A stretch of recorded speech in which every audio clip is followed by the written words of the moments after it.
Ana! Patingnan naman yung sinangag, baka masunog! Opo!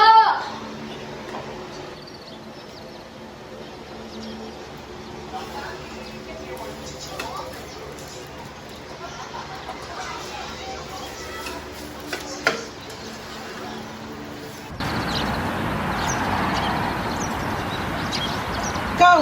Umalis ka naman, di. Nakaharang ka. Maligo ka na. Mamalit ka.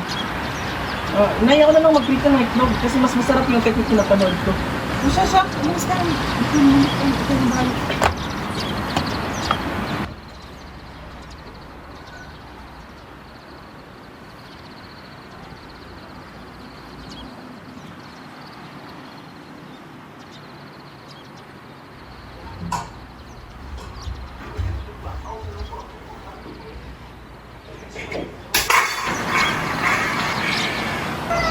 Anong ginagawa mo?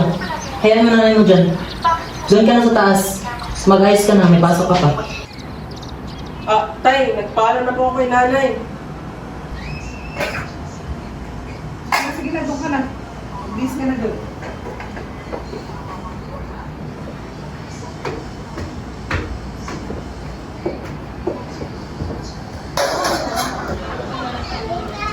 Oh, ma'am! Bakit kami ka ang kumikilos?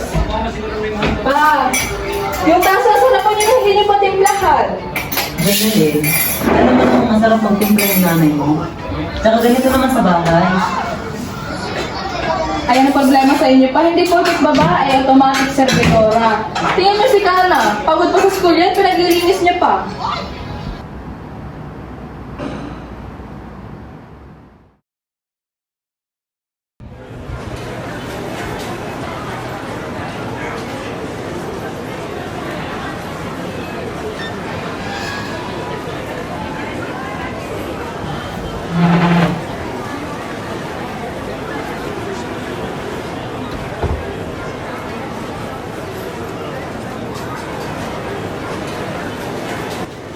Erika, ba't ang kalat ng sahig? Bakit si Ali? Bakit libro ang hawak? Hindi ka na nakakatulong dito sa bahay. Wait, sumukbo kasi. Ba't si kuya nakahiga na sa taas binutusan? Lalaki yun, iba ka, babae ka.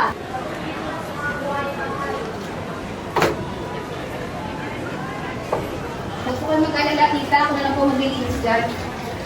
Hindi. Kana, bitawan mo yan. Papa, Gino, halika na kayo dito. Nandun si ate. Tay, pinapatakutan niya. Bakit daw? Hindi ko rin alam pero matanong ko tayo sa baba. Makauna na po ako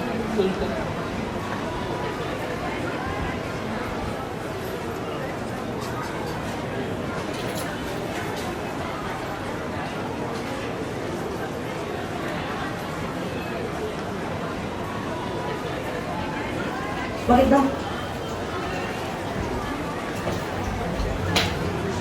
Ito ha, nakita ko lang to sa Facebook. Pero dahil total, kompleto na tayong lahat, sasabihin ko na. Mula ngayon, hati ang trabaho. Papa, ikaw ang maghuhugas ng pinagkainan mamaya. Gino, ikaw ang magluluto ng kapunan. Hindi ba't pangarap mo maging chef? Ano magtrabaho ko ng Jenny na? Nakakayong sakit ba yun? Ako? Maghugas ng plato? Bakit nakakaya pa? Ang paglilinis ng bahay ay basic life skill at hindi gender-based task. Tingnan niyo si Mama. Pagod na siya kakalinis kasi akala niya yun lang yung papel niya sa inyo. Ang paghahati ng gawaing bahay ng pantay ay pagpapakita ng respeto at tunay na pagkakapantay-pantay.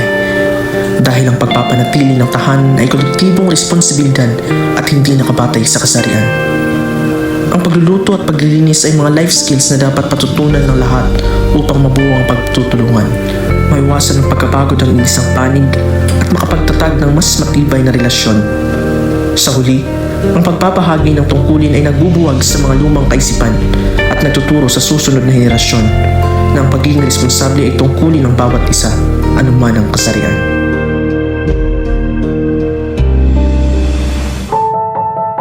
Sa paglipas ng panahon ay unti-unting naayos ang problema sa pamilyang ito.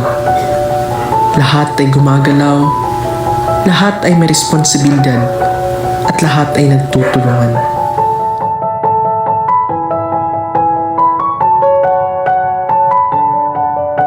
Ang tunay na pagkakapantay-pantay ay nagsisimula sa kung paano natin tratuhin ang isa't isa sa loob ng sarili nating tahanan.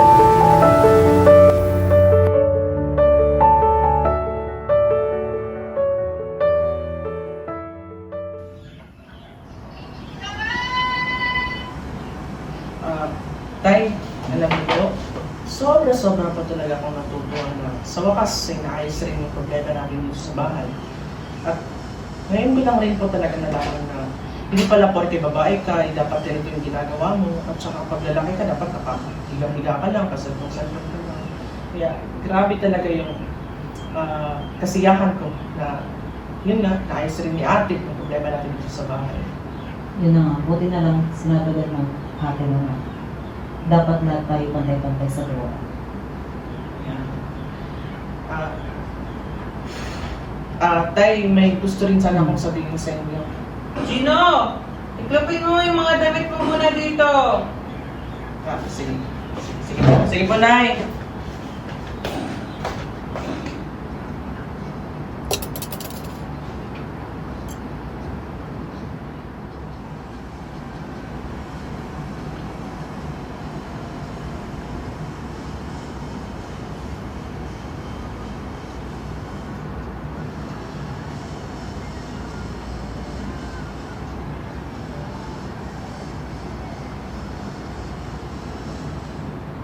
Hindi ko rin talaga may paliwanag kung ano yung nararamdaman ko. Parang gusto kong aminin sa pamilya ko kung ano yung tunay na feelings ko. Nagkakagusto ko sa lalaki. Pero gulong-gulo pa rin ako, hindi ko alam. Paano ko to sasabihin? Anong patutunguhan kung sasabihin ko to sa kanila?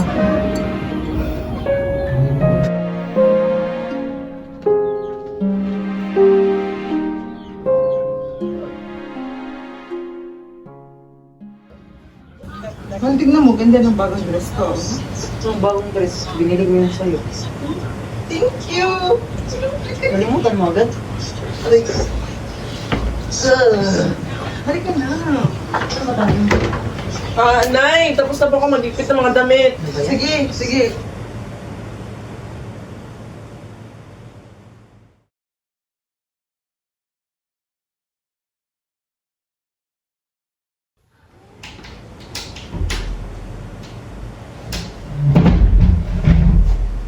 Ano, tinabot ka naman ng madaling araw. Nay, may ginawa pa po kasi kami school project sa bahay ng kaibigan ko po. Kumain ka na ba? Kakain pa lang po sa... Tignan mo na lang kung may tira pa dyan. Sige po. Siya ka pala, Nay. Bakit pwede pa ka natutulog? Hinintay kasi tagal mo umuwi. Nag-alala ka sa'yo. Pasensya na po talaga, Nay. Kasi po, ang dami po talaga ginawa namin sa school kanina. Tapos, ang daming binigay na activities, school project. Ayun. Hindi na ako nakapapaalam sa inyo. Sige ha. Kumain ka na dyan. Ikaw na ang bahala. Sige po, Nay. Ikaw na ako sa matutulog na ka ha. Salamat po.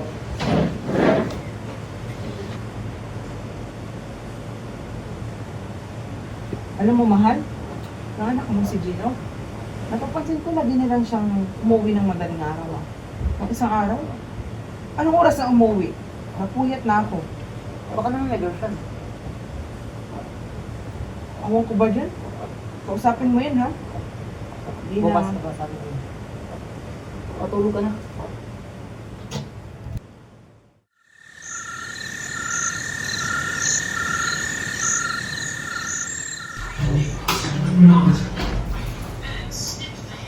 Oh, madaling araw ka na naman umuwi. Tay, pasensya na po kasi po may tinapos ko po kasi yung school project eh. Project na naman, ha? Pangilan na yan? Tay, pasensya na po talaga tay. Lapit ka dito, lapit. Lapit! Bakit po tay? May tinatawag ka ba sa amin?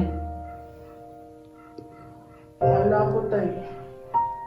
May tinatawag ka. Ang totoo po kasi niyan tay, kasi may jowa po ako ngayon. Yun naman pala eh. Sana sinabi mo agad sa amin. Para alam namin ng mama mo. Ano? Ang totoo po kasi niyan tay, lalaki po yung jowa ko. Ano?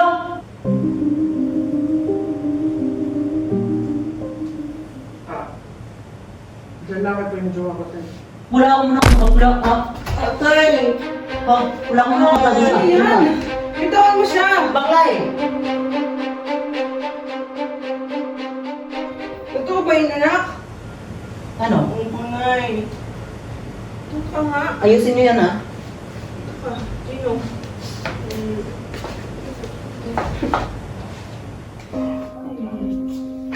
Ano ba yun, anak? Sabi sa akin na totoo. Ano ba yun? Bakit kasi nakalaka mo? Hindi po, Nay, kasi hindi na po tanggap na may jowa pa akong lalaki, Nay. Kailan ba yan? Nung nakaraang buwan pa po, Nay, tinatago ko lang po sa inyo kasi po natatakot ako na baka saktan niyo ako. Yun na po yung nangyari. Si tatay po yung nalakit sa akin. Anak, dapat sinabi mo na yung totoo. Tatanggapin naman namin kita. Baka yung pa po, hindi ka niya agad matanggap. Tatanggapin ka niya, mahal ka niya. Takot lang po talaga ako, Nay. Sige, akong bahala. Bigyan mo na lang tayo ng tatay mo. Tatanggapin na niyan. Kakausapin ng tatay mo, ha? Ganun. Sana nga po, Nay, matanggap niya po ako. Tawagin mo ang tatay mo kung nasaktan ka niya ngayon. Bigyan mo lang siya ng time, ha? Hindi po, Nay, salamat po. Isang pangyayaring hindi inaasahan na gugulantang sa pamilyang to. Ang pamilyang ang problema lang dati ang responsibilidad at gawain sa loob ng tahanan. Ngayon nadagdagan pa ng isang problema at yun ay ang kasariang hindi matanggap ng ama ni Gino.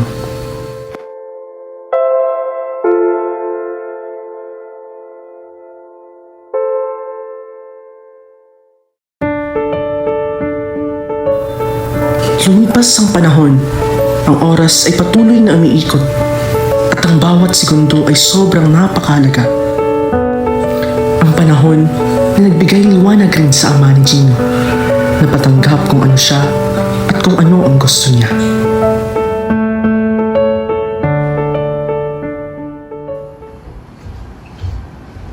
Huwag na. Birthday na pala ng mama mo. Wala ka bang plano? Kumuha pala tayo, no? Hindi ko rin po alam tayo kung ano yung gagawin ko. Sige, ganito na lang. Ako na lang bahala magplano. Papuntahin mo yung jowa mo kung may oras siya. Pwede tayo magsalo-salo dito. Talaga po tayo? As in, boyfriend ko po Oo. pupuntahan dito po? Sige, wait lang po, chat ka lang mo siya. Basta na, ito yung tatandaan mo ha. Mahal na mahal ka namin ng mama mo. Tanggap ka namin kahit kung sino ka, kung ano ka. Basta, pagbutihin mo lang yung pag-aaral mo. Huwag mong pababayaan yung sarili mo. Maraming salamat po tayo.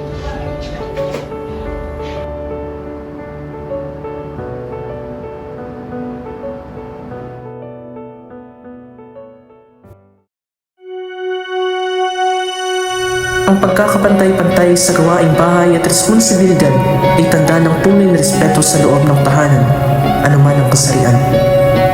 Kakibat ito, huwag kang matakot na maging totoo sa iyong sarili at panindigan ng iyong pagkatao. Dahil ang katapatan sa sariling kasarian ay isang mahalagang hakbang tungo sa kalayaan.